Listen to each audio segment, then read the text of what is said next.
start over. Well, there's an edit. There's an edit right there. Yeah. Hey, welcome back to the Geeks and Company, everybody. In this episode of the Geeks of the Roundtable, as you can see, we're going with a little bit of a different feel today. It's just me and Geoff. Instead of talking about one main subject, there's a bunch of things that we want to go over. Culminating with, are we changing the name of the podcasts? Ooh, the plot thickens. And I'm just going to say right now, if you are watching this on YouTube in particular, and every few weeks we're going to do an episode like this, JS and I are just going to talk about current events in the world of geek and nerddom. If you guys have some stuff that you want to hear us talk about, or you want to get our takes or opinions on, throw it in the comments below, and we'll happily add that to the list. And the next time we do one of these in 2 or 3 weeks' time, we'll go over what you guys have talked about and get and you can get our takes on it. Even if we don't know anything about it, I'll fumble my way through it. I don't care. I'm fine with that. I like that you mentioned that, because one of our questions here actually came from a Instagram question. Oh, somebody asked a question on Instagram, so I figured, you know what, why not answer it right here? Yeah. For everybody that is watching us live on YouTube, thank you very much. Please take a second to go down below and click that subscribe button, as well as the notification bell. That way you'll always know every time we upload a brand new episode. Now, if you don't want to spend the hour and watch us, you can go listen to us. Now, this is one of our main problems. We are available on most podcast platforms. For some reason, we are very hard to find. Obviously, we're not a big podcast. We've only had a couple downloads so far. We're just getting off the ground, which means that even though you search our name, there are a few other podcasts that have very, very, very similar names, like The Geek of the Roundtable, Geeks of the Round, you name it. So we'll get into that a little bit later. But in the meantime, you can always not watch us, but listen to us on geeksoftheroundtable.podbean.com. I will link that below. For everybody that wants to listen to us on Google Podcasts, iHeartRadio, Amazon Music, etc., I will try to link as many as I can below. That way you can click on the link and go listen to us until we figure out the name thing. And we'll get to that discussion a little bit later. Geoff. Yo. Crotchety old man of the show. How's it going, buddy? So good. So like good. I was saying earlier, you got a wicked hoodie on. Really liking that Endgame uniform. Right. Yeah. I like it. Yeah, it's super comfy, and I dig it. It's especially when I go out, like if I'm going somewhere as Spider-Man, it's just a unitard, basically, right? Oh, is it really? Well, I mean, it's a spandex you mean the suit, Spider-Man right? suit? Yeah, the Spider-Man suit. So I'll throw on like a pair of joggers and some running shoes, and this, so it all kind of still works. And people are always like, "Oh, are you doing that?" I'm like, "No. This is just so I'm not walking around in a spandex unitard." Yeah. As embarrassing as that is. How are you doing over there? What's going on in the world of JS? How's the cable? I know you can't show it, but how's the cable gun coming along? Are you still in it's actually done. It's done. No, it's done. I did the last 2 passes of weathering last night. Nice. The stock now actually looks like this new technique that I tried to create, the faux wood look on the butt of the gun. Yep. I'm looking over there because it's sitting over there now. Yeah. It not only looks like wood, but it feels like wood, which is really strange because it's just plastic, right? So I don't know if it's the brush that I used or if it's the combination of the 2 different types of paints. To be fair, there's like 4 or 5 colors, but there's 2 different, completely different brands of paints that I used. Yeah. Yep. And I don't know. Something happened. It actually feels like it's wood. Nice. It's finished. It's finished and done. Yay. I don't know what I did with I got the 40 millimeter grenades as well. I think I've showed you those before. Yeah, I've got some. They're not here right now. Well. No, that's all right. That's all good. But I 3D printed those as well. Those are done. Yep. Bought some Alclad 2. Alclad 2 is wicked paint. I don't know if do you airbrush at all? No, that's sort of what I'm starting to look forward to now that I'm getting into more and more 3D printed props. It would make sense for me to get. I do. My close friend here in London does have an airbrush, and he's told me he'll just airbrush anything I need. But I wouldn't mind getting myself a little one to speed up the process. I don't mind using aerosol, but I mean, Yeah, I mean, it's great until you need a specific color.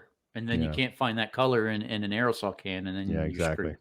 Yeah. I just got the cheap $199 airbrush and compressor combo at Canadian Tire.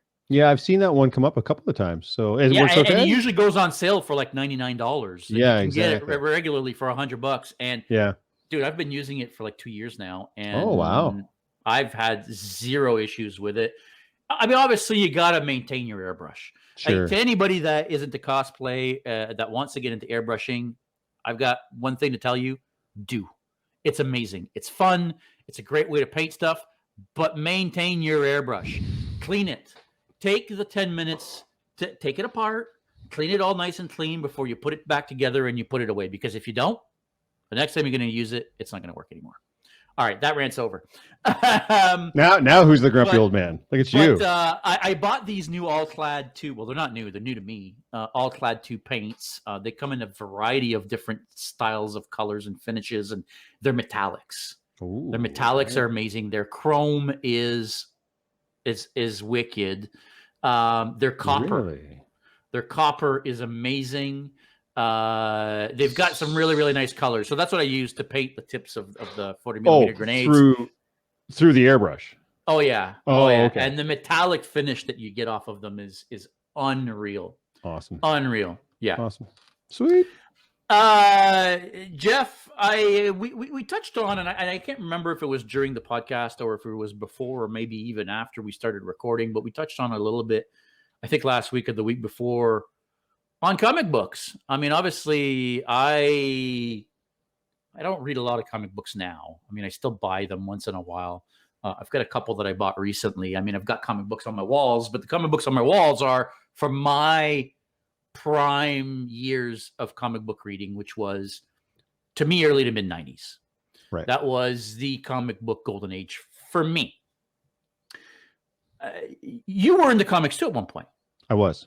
Yeah. Same with you. I don't collect them now. I'll go out for free comic book day and I'll pick up the free comics and such. But yeah, same. I was around when like the birth of Image Comics. Like yes. I have the Spawn series from issue 1 to, I don't know, whenever I started collecting back in the day. Yeah, exactly. So yeah, you're right. It was the golden age of comics. Image actually for me defined when comics were at their peak. Right. When, Jim Lee, Todd McFarlane, was it Rob Liefeld, and I forget who the there was a bunch. There were a bunch of people. Eric Larson, like they all got together and said, "Screw this, we're starting our own company." And in my dresser over here, I've got Youngblood #1, Wetworks #1, Spawn #1. Well, Spawn, I've got a bunch of Spawns. I've got a bunch of Image #1 comics because now it was new. You had all these new titles coming out. Absolutely. And for me, I couldn't stop buying at that point. Yep. Nowadays, we're in 2021, and comic book movies are at their peak. Actually, they may have even surpassed their peak now. They might even be on the downslide now, but we're still, I feel like, in the peak of the comic book movie age. But the comic book industry is dying. Yeah. The mainstream people out there, I hate using that term, but what a lot of people call normies, the people that aren't into comic books and they don't read and collect and blah, blah, blah. They don't know. When they look from the outside in, they think, oh my God, like the comic book age is like it's never been. It's a phenomenon. But really, the actual comic book industry, the stores are shutting down left and right everywhere. Yeah. We're getting less and less titles every year now. Marvel and DC are cutting titles. Yep. I think DC now is down to 16 titles where they were at over 108 titles, I think, at one point just a few years ago. Yeah. Well, the new 52 was 52 titles, and that didn't last very long, unfortunately. It's a lot of titles to carry on a monthly, So what's going on with the comic book industry itself? Two things as far as I'm concerned. One, so you remember collecting back in the 90s. And I don't know if you remember seeing how they listed sales back in the 90s. Mm-hmm. When they listed sales, because X-Men was such a dominant comic in the early 90s, the #1 selling comic book of all time, by the way, is still X-Men #1 from 1991. It is sold, which I have on my wall right here. Yeah, it has sold over 8 million copies. The next highest selling single issue is only 1 million copies. So it's 8 times more than any other comic has ever sold in history. X-Men was so popular that comic book sales were ranked against X-Men comics. Right. That's how bonkers it was back in the 90s and how big and the boom in the sales were. But again, that was the only way to consume that media at that point. In the early 90s, if you wanted to read a comic book arc, you had to buy the comic books and read it. And that was it. There was no Wikipedia where you could get the Coles Notes version of it. And now everything's moving to digital. So DC Universe was the first one to do it. So they were producing shows at first. They were producing Titans and then Doom Patrol. But when you purchased that and you were able to watch those shows and stream them, you were also able to get access to the entire digital DC catalog, which is the vast, vast majority of their catalog, which is hundreds and hundreds of thousands of titles. And then Marvel was quick to follow suit. Now, when all the DC shows moved to wherever their respective networks are, either HBO Max or the CW, DC Universe branched off and now it's its own thing. I don't remember what it's called now, maybe DC Universe Ultimate or something like that. So you can still pay a monthly fee and still get access to their entire digital catalog. And that ultimately is, and the access that we have now to media is ultimately what's going to kill the physical comic book. It's the exact same way. It's filled the newspaper. It's killed the magazines. It's killed the newspapers. It's killed print is dead. It's been dead for a while. It's just dying print is dead, but death. Let's be honest. When they're canceling titles, right? When you're cutting back from 80 titles to 50 titles to 30 titles to, like I said, now in the teens of titles, it's no longer, it's not even just about print, right? We're DC is laying off constantly. They're now 3 or 4 layoff rounds deep at this point. Well, you can only produce so many Batman titles, right? Well, and that's another thing. And you're right, because even in the day of X-Men #1, you had 4 or 5 different X-Men title back then. Oh yeah. Right? You had Uncanny X-Men, you had X-Men, you had X-Force, you had Excalibur. Then you had all the X. Oh yeah, there was affiliates, X-Force, Excalibur, so many different New Mutants, blah blah blah. Right? There were tons of X-Men titles. But people bought them.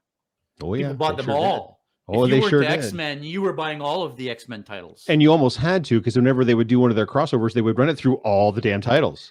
They did, and it was the same thing with the Avengers characters, right? Because they were separate from the X characters. You had the X-Men world, just like it is today, really, right? You had the Spider world, you had the the Avengers world.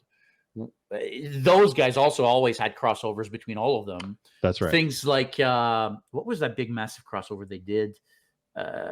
Secret Wars was a big one. There was Secret Wars. Yeah. There was anyway, there was a ton of them.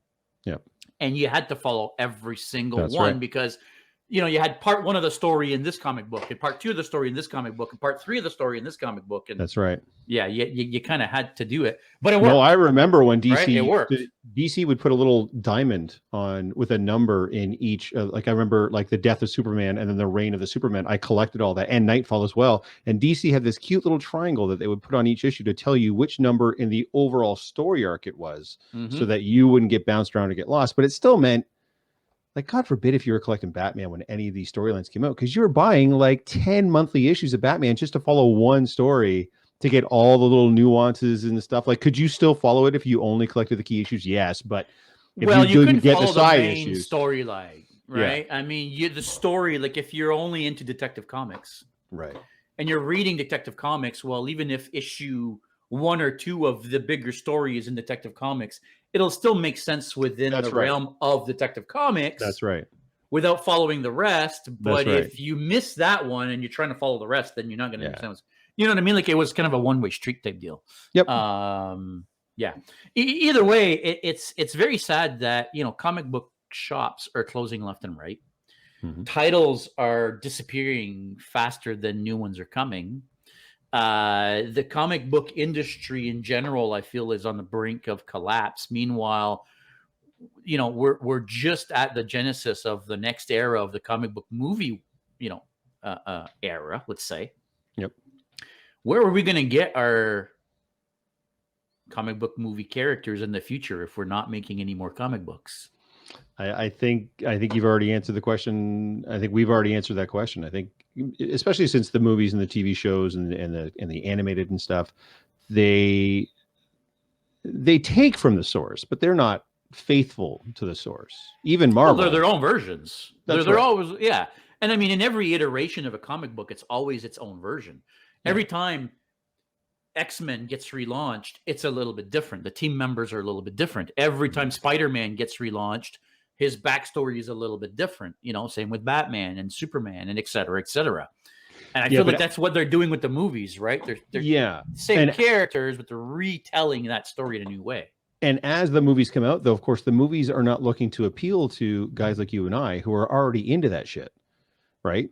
They're not going to make $1 billion on a movie if it's just nerds and geeks going out to watch it. They have to appeal to everyday Joe in the street, the normies, the straights, whatever you want to call them, where they don't know who Captain America. 2008, nobody knew who Iron Man was. Nobody knew who Captain America was or Thor. Like they thought Thor was just a Norse myth or whatever. Like they didn't know who these people were, average people on the street. If you came up and asked them who Iron Man was, they wouldn't have a clue. Who's Tony Stark? I don't know. And then 2008 happens, and then that whole thing.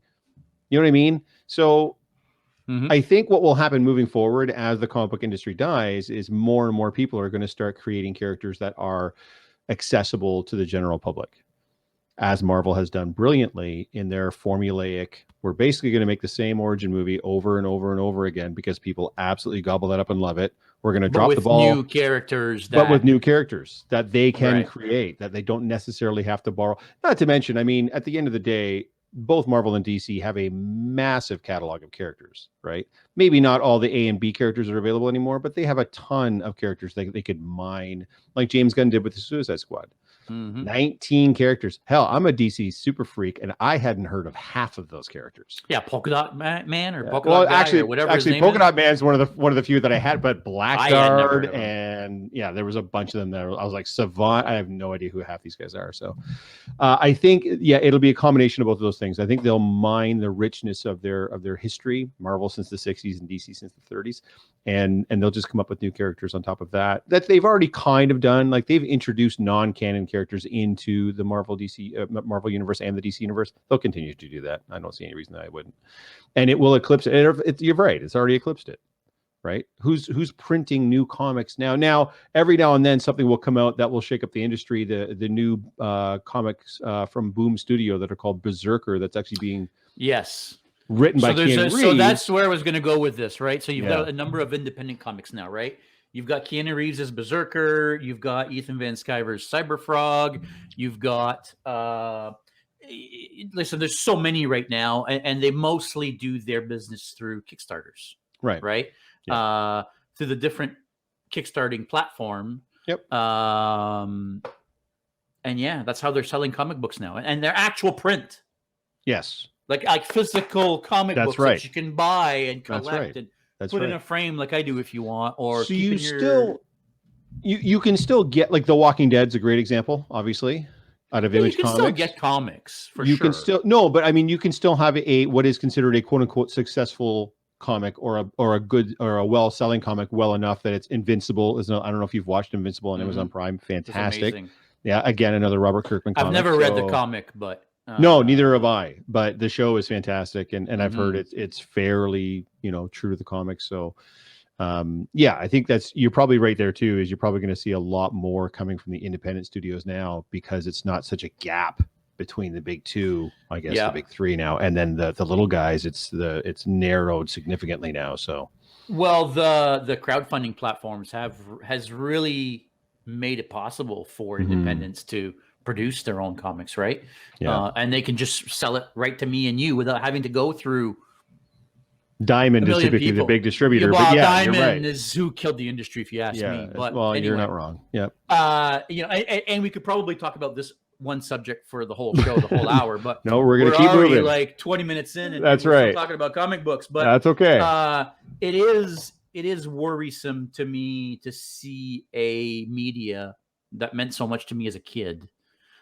Being able to go to the comic book shop every Friday with my buddies and pick up our lot and trade and I mean, comic books for me at one point when I was a teenager were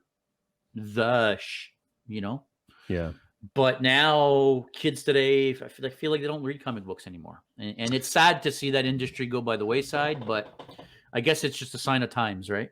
I'll leave you with this. I don't think it's going to go by the wayside. I think it's going to go, like I mentioned earlier, the same with printed books. Most printed books now are not printed books. People either you're listening to them on Audible or they're getting them on their Kindles or what have you. It's gone to a mostly digital medium. I think there's always going to be comic books, but I think it's going to be strictly digital at one point, and comic book shops will be a thing of the past. Yeah, fair enough. Yep. Fair enough. We need to go down in the Silver Snail before they shut down. I'm down. Actually, funny enough, the Silver Snails is a perfect example, right? This was a massive, massive comic book shop downtown Toronto. And one day they decided they were going to trade in their 2-story comic book shop for this little hole in the wall on Yonge Street. And now, really, the Silver Snail is more of a paraphernalia, gear, toys, statues, McFarlane toys. Like, that's mainly what they do now. Right? Yeah, like a lot of the comic books, shops here in London had to diversify too, right? The one comic book shop ended up focusing on games, like board games and Magic the Gathering and that stuff. And the other one, which is Heroes, diversified into toys and collectible cards and that kind of stuff. So yeah, I mean, you gotta do it to survive. Hopefully there's a business to keep these guys alive, right? Hopefully they can survive because I mean, it would be a shame. Geoff, I want to go back to last week's subject. So I'm gonna make some. I'm sure I'm gonna get some hate here from what I'm about to say, but I'm gonna go back to Star Wars. Star Wars. And it says the guy that told people to live long and prosper at the end of the Star Wars show. I don't know what you're talking about. So a lot of people like myself weren't a big fan of the sequel movies. I think you shared fairly the same opinion as I did, where pretty much, we thought that, well, I thought anyway, that The Force Awakens, although not a perfect movie, was a great reintroduction to Star Wars is back. Yep. Through the next 2 movies, which I just hated and wanted to, like I said, I've never watched The Last Jedi again after that, after seeing it in theaters. Yep. A lot of the comments when I say this to people that I don't like the sequel trilogy, I get a lot of, "Oh, that's it. You're just a misogynistic white middle-aged guy, blah, blah, blah. You just don't like strong women." And funny because Ripley is one of my favorite characters of all time. Ahsoka is one of my favorite Star Wars characters of all time. I know plenty of female characters that I love. With all that said, there was a book that came out. And in that book, there was an interview with Marcia Lucas. Now, for the people that don't know, Marcia Lucas is George Lucas's ex-wife. She was also the editor of the original trilogy. So she edited, well, at least the first 2. She edited The New Hope and Empire. I don't know if she edited Jedi. We'd have to look it up, but yeah, she definitely edited the first 2.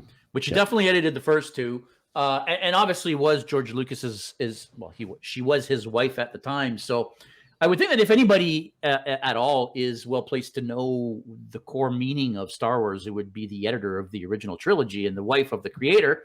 You would think. She made a statement in this interview, basically, I mean, like she took down Kathleen Kennedy. And J.J.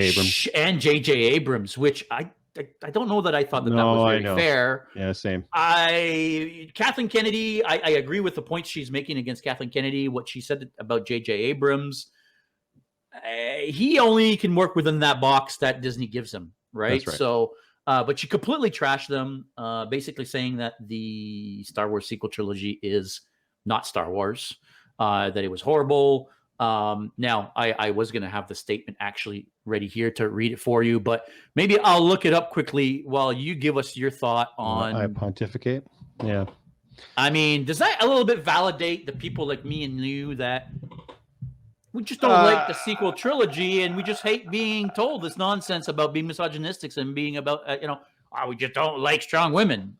I think they're two separate issues. I think we talked about it last week where Star Wars is generational and Star Wars is what it is for generations as it comes out. So the prequel trilogy is for that,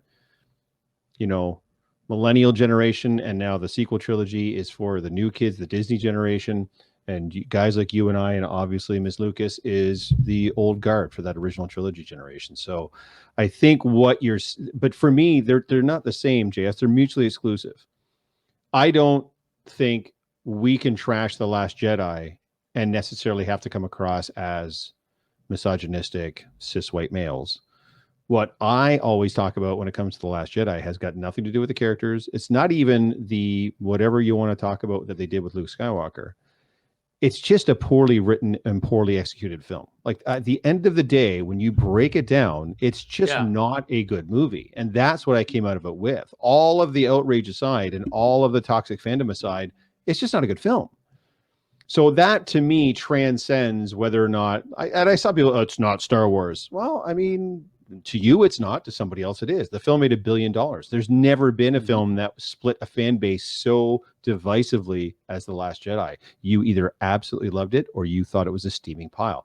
You and I are on the steaming pile side. We may have different reasons why we think it's a steaming pile, but we still do. Lucas is coming across a little bit like what you're alluding to. Like, I'm of the old guard. I worked on the originals. Everything that comes after that, because it's not the originals, well, it's not 1977 anymore either. So things progress. We're now, 30 plus years on, nearing a 40th anniversary. It is what it is. There's people that will live and die on the hill of those sequels, especially the last. I want to read the quote here. I have it actually here. So it goes, I like Kathleen Kennedy. I always liked her. She was full of beans. She was really smart and really bright. A really wonderful woman. And I liked her husband, Frank Marshall. I liked them a lot. Now that she's running Lucasfilm and making movies, it seems to me that Kathleen Kennedy and J.J. Abrams don't have a clue about Star Wars. They just don't get it. And J.J. Abrams is writing these stories. When I saw The Force Awakens where they killed Han Solo, I was furious. I was furious when they killed Han Solo. Absolutely, positively. There was no rhyme or reason to it. I thought, you don't get the Jedi story. You don't get the magic of Star Wars, and now you're getting rid of Han Solo. Yeah. So, which was Harrison Ford's only reason to come back, was a promise that they were going to kill his character. So if you want Han Solo in this film, you're right. You got to give him what he wants, right? Yeah, and I'm not gonna lie, I didn't hate that they killed Han in the movie. Right. I hate that. Well, at least we get to see him again. Well, we do. We do. Yeah. We don't really, but we do. He's still there. Yes. Harrison Ford, the actor. Yeah. We get to see again in the role. Sure.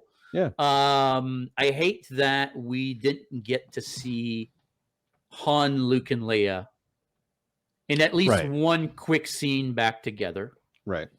That I thought was a really a very big missed opportunity. And by the last movie, well, Harrison Ford's character got killed off in the first movie. Right. Carrie Fisher passed away before she could film the last movie. Right. So then you got Luke left, who, well, they killed him off in the last movie too. Well, in the second movie, right? Yeah. By the time you got to the last movie, there was nobody left, right? Right. Just Londo. Let's bring him in to mine that nostalgia a little bit more. Well, exactly. Which was cool because I love Londo. And Billy Dee Williams looked great. And I think that one scene worked for me. Mm-hmm. I think that was a good way to bring Lando in. I wish we could have seen a little bit more of him. Mm-hmm. But how they brought him in, it really worked for me to see him back. Oh, it's fantastic. I was going to say at the wheel, but flying the Millennium Falcon with Chewie next to him, that was amazing. Yeah. That's what you need. Is that the problem? Is that the real problem with the sequel trilogy? The sequel trilogy. Was it not enough nostalgia for us older guys that grew up watching the original? Maybe. I don't know. Again, they're trying to appeal to a broader audience. They can't make a film that's just for us. They have to make a film that's going to appeal to the most people possible, just like they do on the Marvel side. Mm-hmm. Can't just give us this super deep geek shit that only we're going to get. They've tried doing fan service film before. Entourage. They tried doing Entourage as basically a fan service film. It made zero money because only people that watched the TV show went out and saw it. And it was a valuable lesson I think the studios learned. Can't do that. You've got to make broad appeal shows and TV shows and movies and such. So I think you're right, though. The lambasting of J.J. Abrams, I think, is terrible. What needed to happen, what happened in the first trilogy, and what clearly happened in the prequel trilogy too, is they just had to have a layout for the 3 films. It's all they had to do. Yeah, and they instead didn't. of having nothing. No, they've said they didn't. So J.J. Abrams had created treatments for 1, 2, and 3. Right, but and then he wrote 1 and then gave 2 and 3 to Kathleen Kennedy to give to Ryan Johnson and Colin Trevorrow. Right. And Ryan Johnson said, "Man, that's not what I want to do." Yeah. And for whatever weird reason, Disney was like, "All right, go ahead.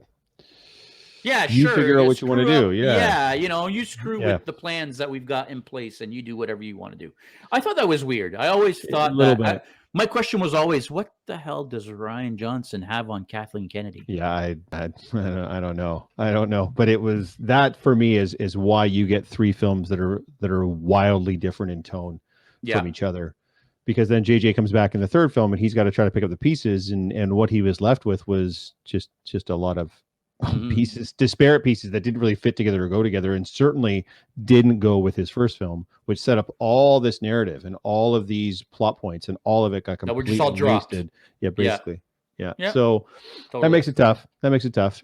So I don't blame JJ at all. I don't know if I blame Kathleen Kennedy. She's one person. She's not the end all be all. That the studio dropped the ball on the sequels, but they're laughing all the way to the bank because they still made a shit ton of money. So they're making movies by committee, right? They're not making. It's not an artist making a movie anymore. It's a committee deciding on what the movie needs to be instead of having it like an artistic director.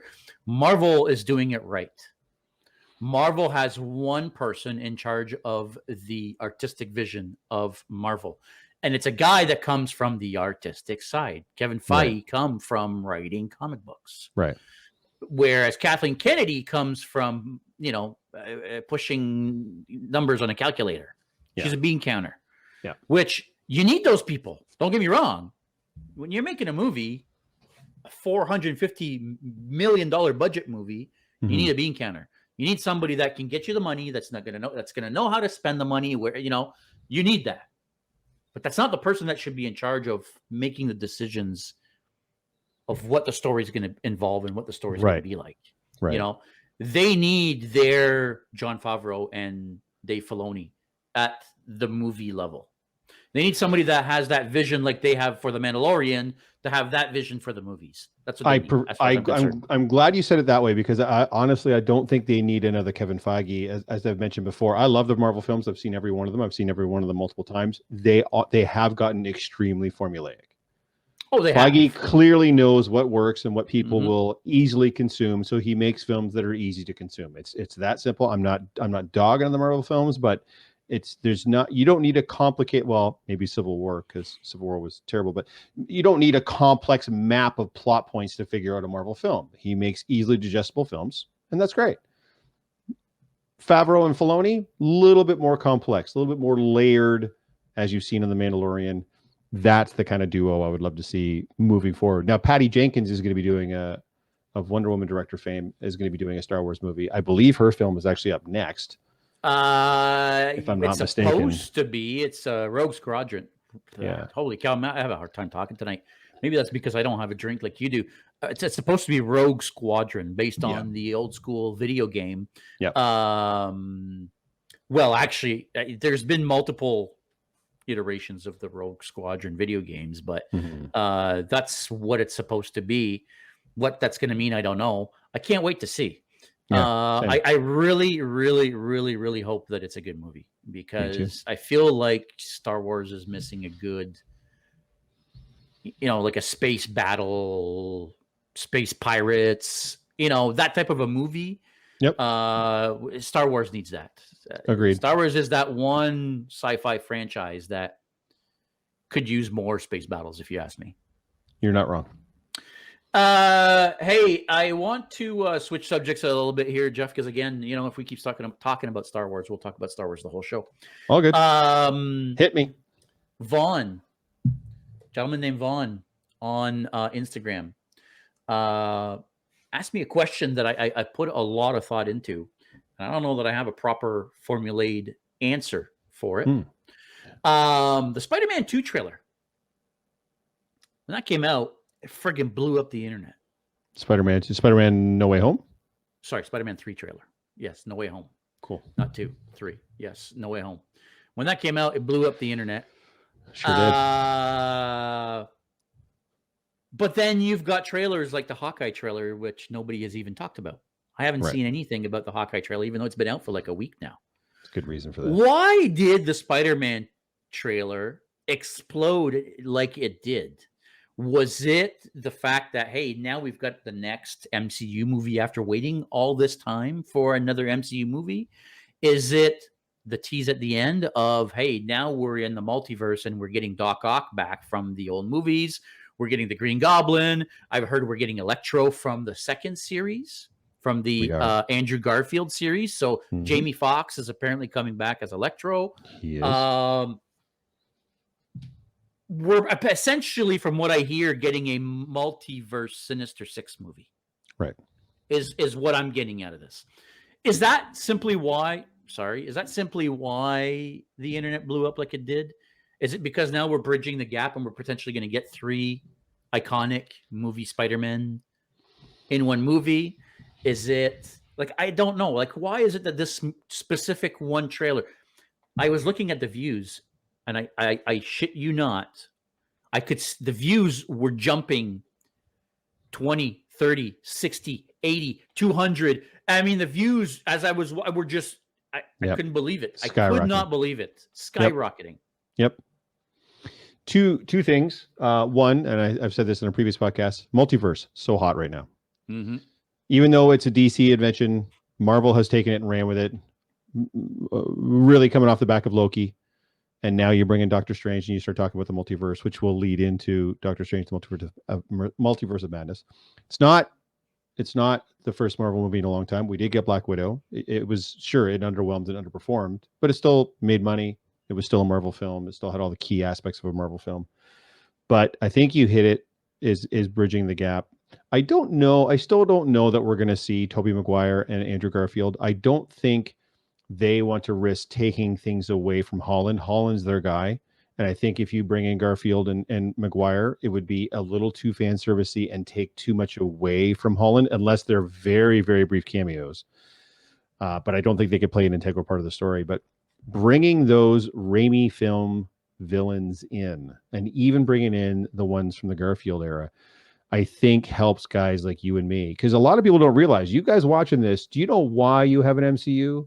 You have an MCU because Fox in 2000 and Sony in 2001 took a chance, and they spent big money on X-Men in 2000 and Spider-Man in 2001. It is the only reason why you have an MCU, because before that, all you got for big budget tentpole superhero movies was Batman and Superman, and that was it. And Blade. Well, Blade wasn't big budget, and it wasn't really. It was based on a comic book, right. absolutely. It wasn't big budget. You're right, but it wasn't classically it wasn't a guy in tights saving the world. It was a badass black dude killing vampires. And but after Blade, you never really saw guys in tights saving the world. Look at X-Men. After Blade, X-Men was all leather. Granted. You know, which, to be honest, I don't know that I like those first X-Men movie suits. Oh, but the first 2 X-Men films for me are top shelf. Those they're very good. I just don't know if I'm crazy about. Yeah, no, that's fair. Leather suit thing. Yeah. But then Spider-Man in 2001, right? So yes. You and I, that's how we got ushered into. That's what began the golden age of the renaissance of comic book films. So if you get the chance to go back, because again, same thing that other people don't realize. Even though Tom Holland Spider-Man gets to play in the Marvel universe, it's still owned by Disney. Or I'm sorry, still owned by Sony. The movie rights are still owned by Sony, which we never talked about when we talked about the fall of comics. Comics almost fell in the 90s as well, and that's why Marvel had to sell off X-Men and Spider-Man and a bunch of movie properties to stay afloat. If you have an opportunity to use those, so you guys like you and I could be like, it's Doc Ock, it's whoever, then you have to do that, because Sony still owns all those characters and all those rights. So why not plunk them in?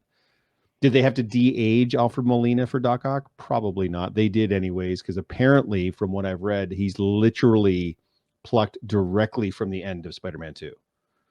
Like, oh, really? Like he falls into the drink and then So he never literally actually dies. That's where they pull him, and he's pulled out, and that's where he appears. So that's why they've digitally de-aged him and everything else. But it bridges the gap. It means that the kids that love Holland get to see Holland and all their Disney Marvel nonsense, but then guys like you and I can get that callback to that 2001. They already kind of started that at the end of the last film when they brought everybody's favorite J. Jonah Jameson, J.K. Simmons in, right, for that little cameo at the end. I remember because I thought the first two Spider-Man movies were okay, but until that little cameo at the end, I was like, oh, are they doing what's happening? How can it be him? This isn't even the same universe. This is great. Yeah, I was freaking out because those Raimi films set such a tone.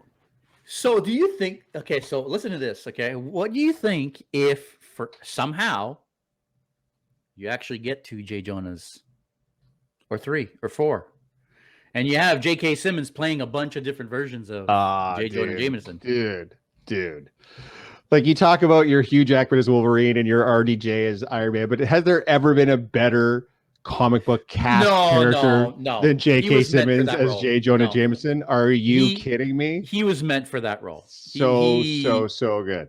Yes, definitely. Yeah, murdered it. So yeah, a bunch of different types of J. Jonah, like a nice one and like a younger one, and dude, I think that'd be fantastic. I think they have to mine that for all that else worth. I don't know how much they can get out of JK for that. He's a very, very busy man. Who knows? But yeah, we'll see.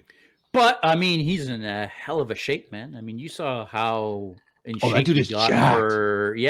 He got ripped for Batman, not for Batman, for Justice League. He just got completely ripped. I think he was I remember seeing stuff a while ago. I think he's been jacked for a while. Like, really? Oh, yeah. He takes care of himself very, very well. Yeah, he's goals, man. I look at that dude, and I'm like, that dude's like 10 years older than me, and he looks like that. Wow, which makes him like 15 years older than me. And walked right into that one. Walked right into so the that Hawkeye one. trailer. Have you checked out the Hawkeye trailer? Yeah, sure did. Oh, okay. There's just as boring as that character already is. So I am not a Jeremy Renner fan. I don't understand the appeal. I have no idea how that dude has a Hollywood career. He's my least favorite Avenger. He's the most useless Avenger. I don't get it. He's had one good line. He's had one good scene in the entirety of his time in the MCU. Can you guess what scene that is? I need a distraction. No. Okay. The Age of Ultron, where he's giving the pep talk to Scarlet Witch. Yeah. City is flying, and I have a bow and arrow. If you step out that door, you're an Avenger. So super great. That's his only cool scene. Everything else. So that trailer was just Yawnsville. And how do you tell a compelling story about a guy that shoots a bow? Well, okay, fair enough. Fair enough. And I can't argue with, he's the weakest Avenger. Terrible. Right? He's definitely got the weakest storyline. He's definitely had the less focus. Obviously, the thing about Hawkeye is I feel like they misused him a bit, because for me, Hawkeye, especially in the Avengers cartoons, he was always a little bit of the comic relief of the show. Yeah, which we kind of didn't get that from Jeremy Renner. It actually kind of turned into Thor being the comic relief of that show. Where in the cartoons it was always more Hawkeye that was kind of the funny, making jokes, kind of character. But it's a Christmas show. Yeah, I know. So we're essentially getting Die Hard with a bow. I think so. And clearly like a passing of the torch to Kate Bishop. For sure, but I totally got that Die Hard feel. 100%. From that trailer. And funny enough, this show actually looks like they're going to make Hawkeye the comic relief. Yeah. From the trailer, it looks like it's actually going to be funny. And it's going to be a Christmas funny, Die Hard-ish type show. Totally. Yes. Yep. Except there's one Die Hard, and it's the perfect perfect action movie. Like it's if it pays homage to it, that's fantastic. But if it tries to be that, I think it's probably going to run into some problems. My second favorite Christmas movie of all time. And what's your first? Krampus. Why are we friends? That gingerbread cookie Die Hard showdown was, yeah. I laughed so hard in the theater when I saw that. I think I was crying, actually. I was laughing so hard in the theater when I saw that. So you are of the Die Hard is a Christmas movie camp, that you're in that camp. Oh, for sure. Okay. For sure. Right. Okay. No, yeah. Die Hard is totally Christmas. How is Die Hard not a Christmas movie?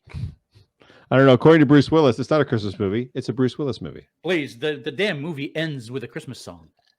The end credits roll to a Christmas song. Like, the weather outside is frightful. Like, it cannot be a. No.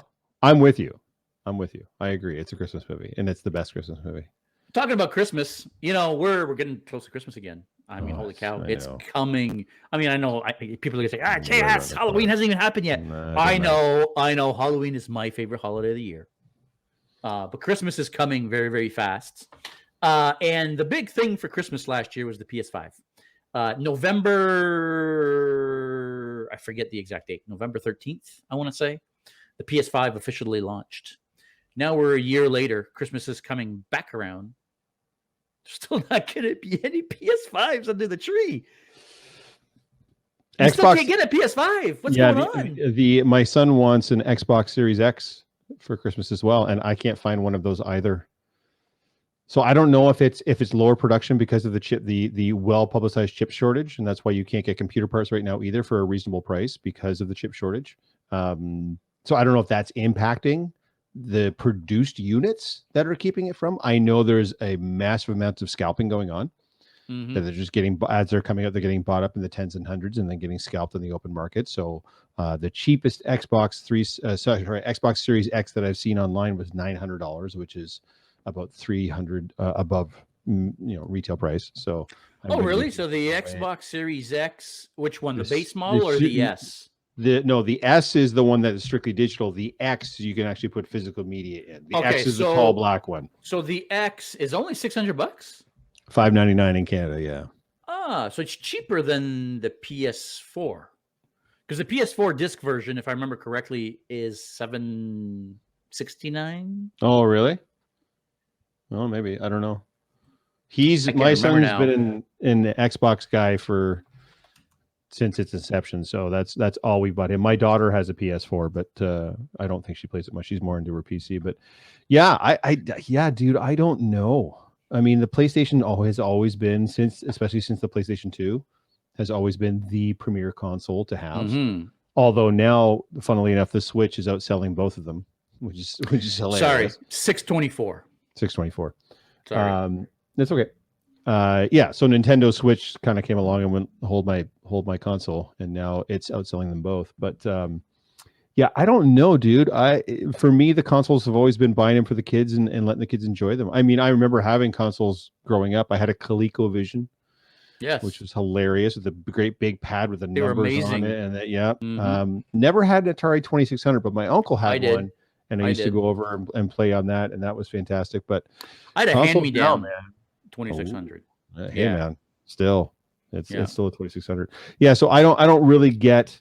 I would be curious to know if it's strictly a chip shortage thing, or if it's still the demand is so far outstripping the supply that they just can't pump out. Is it that they can't pump out enough units, or that they can't put them out because of the shortage? I honestly don't know. So if they're not selling units, if they're not selling consoles, right, because they can't get them out, right, are the game developers going to keep investing money into making games for these next gen consoles when you can't get the console, so you're not going to get the game? Sony and Microsoft certainly hope so, because they don't make a thin dime on the hardware. All the money is in the software. All the money's in the games. There's no money in the hardware. They lose money every single time someone buys the console. And same with Nintendo. They only make money on the licensing for the software. So they better hope that those publishers. I mean, what are those game studios spend hundreds of millions of dollars developing these titles? It's essentially that's what I'm saying. You're making a big budget movie. So if they're not doing that, what are they doing? Well, if they're not selling games, you can afford to spend hundreds of millions of dollars making games, right? Yeah. I feel like it's one of those catch-22s where what comes first, the chicken or the egg, right? Yeah. Well, if you lose one of the two, you're not getting the other. It would depend on whatever the core reason is that the consoles aren't moving. If it's a chip shortage, that will eventually not be a thing anymore, and consoles will be sold again. If it's just they can't keep up with the demand, then the consoles are selling. They're just selling out really fast. True. Right, and that way, and then the game developers can obviously keep going because people are still buying the console. They have to be having supply issues because I mean, never has any console been not available to buy for over a year. Other than the Switch, yes, you're right. The Switch would come in and out of. I know about a year after I tried to go out and get one for my son, and I had to like beg, borrow, and steal just to find one. Really interesting. Oh, I think I had to drive. Yeah, I had to drive out of town to get it, and I had to like convince the guy on the phone, like, I'm going to be there in 40 minutes. Hold it, I promise you. Pandemic. Yeah, this is before the pandemic. Yeah. So this was it was so hot and it was selling out so fast you just couldn't get your hands on them. And still is. Switch has been hot the whole time. That ultimate portability for it, along with the high end stuff and the type of games that are massively appealing. My son's got a Switch and he absolutely loves it. So I'm trying to think if I've ever even played a game on the Switch. It's fantastic. Other than I don't think I've ever played the Switch. They've got an issue with their Joy-Cons, with their joysticks. They're getting some drift that they haven't really addressed or figured out yet. But other than that, I've played Mario Kart. Yeah. Put Mario Kart on the Switch, Mario Kart Switch, or whatever you call it. 8 Deluxe. It was for the Switch, the one that came out for that one. Yeah, it's fantastic. It was. I mean, it was just as good as any other Mario Kart that I've played. I mean, I had I had Mario Kart 64. Yeah, dude. And then I had Mario Kart Wii, which I think was Mario Kart. What was it called? I think it was called Mario Kart 8. Wasn't it on the Wii? I think the new one is 8. I think the Wii one must have been. I think it was just called Mario Kart Wii, but I think that must have been the 7th iteration. Would be my guess. Mario Kart Wii. It was just called Mario Kart Wii. Mario Kart Wii, yeah. We played a lot of it in my house. The Wii was very big me too. My place. Yeah, I mean, I remember when Mario Kart Wii came out. So I come from Quebec. I'm sure you've known at this point that my first language is in English, but I'm from a small town in Quebec called Magog. And me and my dad would play Mario Kart on the Wii. I'd be sitting here in Toronto and he'd be back home and, hey, let's play some Mario Kart. And we hook up and play Mario Kart online and had a blast. So yeah, that was a great game for me. Listen, Geoff, we've been online for almost an hour now. Mm-hmm. And, we might, talk about some extra stuff, but I want to get to this main thing here that I wanted us to talk about today. And it's the name of the podcast. Now, I alluded to this a little bit earlier in the podcasts. We're having a little bit of a problem. People are having a hard time finding us unless they have a direct link. They're having a hard time finding us on the different podcast platforms because our name is so similar to other podcast names that are out there. And being so small and just starting, even though our name is a little bit different than everybody else's, it doesn't recommend you when you do that search because, well, it sees other results that are much closer and much bigger. We're so new in the game. I mean, holy cow, this is only like our 5th episode, 6th episode. I forget now already. Yeah, but, somewhere around there. Yeah. We're just starting. I feel like, or you mentioned this to me, Geoff, we're at a point where we're so early in the game that if we are going to change the name, might as well change it now before things start blowing up, which, they may never blow up. But hey, still, let's keep the positivity and let's assume we're going to blow up one day. Absolutely. And if we're going to change the name, might as well change it now. But what do we change it to? I've got some suggestions. So I've been doing some Googling and I've been on the podcast platforms to make sure that they would be unique to take some us. Notes here. Yeah, go ahead. So I've got a list of 5 that I kind of came up with this afternoon while Googling on my phone on my break at work. And feel free to like any or none of them. So I've got the Geek Boutique. So Geek Boutique is a brand. Yeah, there is a brand called Geek Boutique, but there is no pod called Geek Boutique. Same with a clique of geeks. I also liked as well. Just so everybody understands, we're talking about changing the name of the podcast, not That's the right. branding of the YouTube channel. Correct. YouTube channel is going to stay the Geeks and Company. Yep. The rest of the videos are going to keep being branded as the Geeks and Company. Winston's not going away. You got some Winstons coming soon, FYI. I need some help. Thanks, buddy. I mean, this is something maybe you and I should discuss. I want to discuss some different T-shirts, designs, and stuff. Yeah, of course. Anyway, Winston's not going away. The Geeks and Company isn't going away. Absolutely. But the name of the podcast needs to change. So you said a clique of geeks, like CLIQUE. So these are just some of the early ones that I came up with. A fistful of geeks, I really like.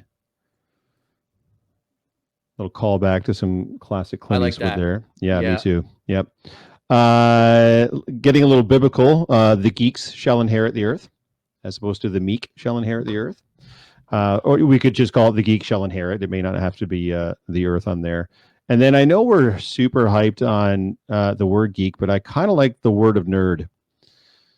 And I looked that one up too to make sure no one had that. But geek and nerd are kind of synonymous with each other. I know nerd's more on the computer side and geek is more on the pop culture side, but I like the word of nerd. I thought that would be a good one to throw out there too. Something catchy that's going to stick in people's, but that is unique. But yeah, out of those, my favorite is probably A Fistful of Geeks. I think that kind of speaks to what we're doing. But I like these. You know, bud, I knew I was keeping you around for a reason.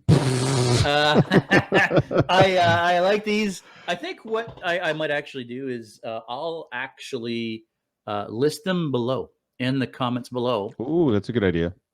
And even though people don't tend to leave comments, please, guys, if you're actually listening, guys and gals, if you're actually listening, if you made it to the end of this podcast, please go below, click like on the new podcast name that you prefer. And hey, if you've got other suggestions, leave them below. Yeah. And if you see somebody else's suggestion below and you like that one, click like on that one. I mean, I obviously, look, we're doing this for fun.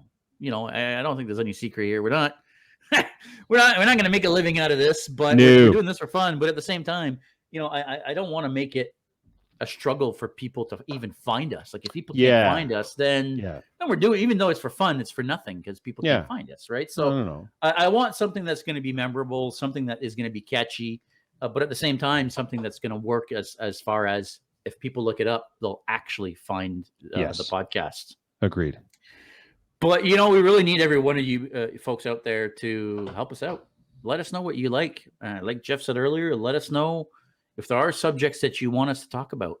We're open to talking about anything. I mean, even the subjects we talked about today, we could have probably did whole shows again on all these subjects.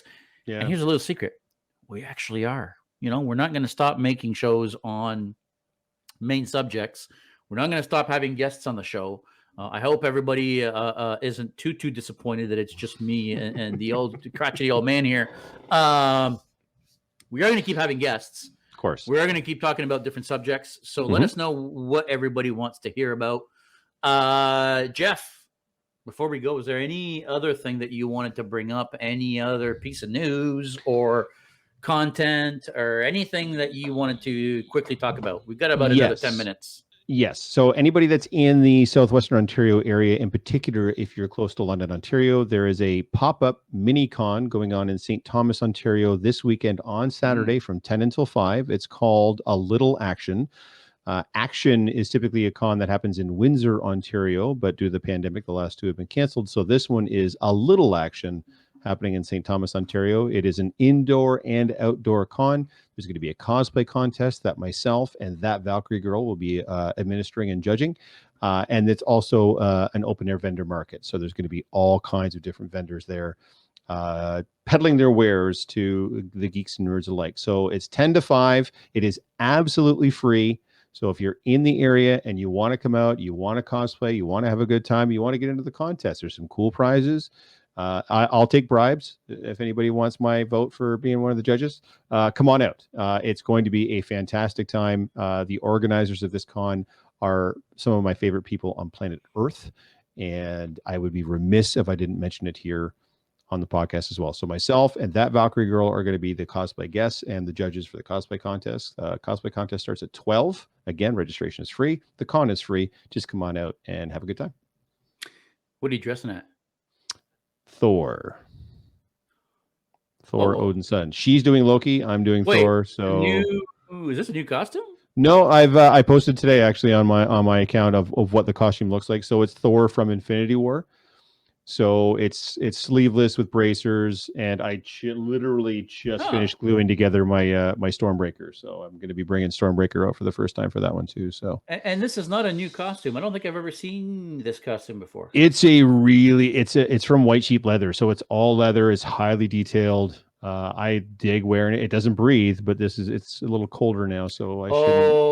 Yeah, I just saw another picture here. I won't die. Blood Services. I have seen this picture before. Yep. Yeah. Yep. So that's what we're gonna do. She's gonna do her. I think she's got a couple of different Lokis that she's gonna bring, and I'm gonna do Thor, and yeah, we'll see what happens. It should be a fantastic time. Come on out, 10 to 5, St. Thomas, Ontario. Look it up on Facebook. Action or a little action.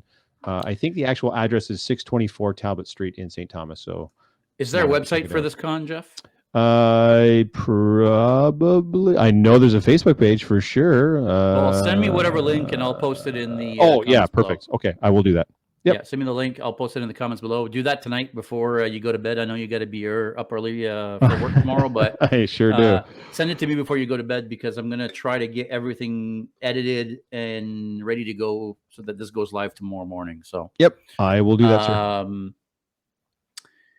All righty. What about you? What's on the go? What's on the go? What's happening in JS's world? JS's world, me and my buddy Rob.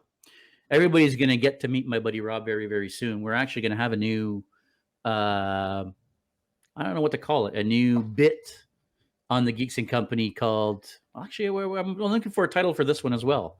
But it's going to be Nerding Out with my buddy Rob. And my buddy Rob is an actual, he's a real nerd. He's a tech geek. He was a network security analyst for many years. Actually, he still is. He manages an IT department now. Okay. We're adding audio to these guys. Oh, right. Yeah. You were saying that's super wicked. Yeah. Right now, I mean, you can't see, but the skull there actually is hiding a speaker. And we've got a very small soundboard that's going to go on the underside of our bracers. With buttons going down into our gloves so that we can, generate different sounds. Yes. We're filming the process of that. I'm also going to be refilming the process of painting one of these skulls. So painting a cheap Halloween plastic skull to make it look more like a real skull. All content that I'm going to publish on the channel, hopefully people are interested in seeing. I'm sure they will. The Avengers experience at Yorkdale Mall, Avengers Station actually is what it's called, Avengers Station at Yorkdale Mall. Going to be doing a visit at the Avengers Station. Now, I don't know what they're going to think about somebody filming in there, but we're still going to try to film and do a little something again for the channel. Halloween's coming, man, and I'm almost starving myself, and I can't lose this damn weight. I'm not going to fit in my suit. I don't know what I'm going to do. Fan Expo's coming, and I don't fit in my suits. I don't fit in any of my costumes. Unlike you, I put on the pounds instead of losing them. Yeah, it's a grind, man. It's a daily grind. Like there's not. Yeah. Yep. Stick with it, man. You'll get there. Well, you got a month. Yeah, well, not sure how much I'll be able to get in a month, but hopefully I can, at the very least, I can lose a little bit of weight and then modify the suit. You got this, buddy. The belt. You got this. Hey, Geoff. Great talking to you again, bud. Of course, absolutely. It's amazing having a geek talk with you. At Messiah Cons, Jesus, can you just say it? Yes. Absolutely. So it's Messiah Complex Cosplay across all social media. You'll find me there. There you go. And you got to get that website up and running properly. I'm getting there. Because I guarantee you, if you mentioning it every week, you got to have at least a couple hits on your website now. Probably. And people go and they're like, "Oh, he's right. It only is a couple pictures there." Yeah. So you got to get that work in going. Progress, man. Patience. Look at there. Geeks and Gecko, Geeks and Gecko. Geeks and Co. The gecko's over there. Sorry. You got to stop drinking before the podcast. Oh, I know. Geeks and Co. On Instagram, the Instagram page at JS Belanger 1701. Yes, I am a Star Trek geek. Is my personal page where you can see some of my props and cosplay stuff. But that's it really for today. Geoff, any final words? Nope. I defer to you on this one, sir. Lead us out. All right. Take us out. Well, that will be it for today. Thanks for watching, everybody. Stay geeky. We'll see you next time.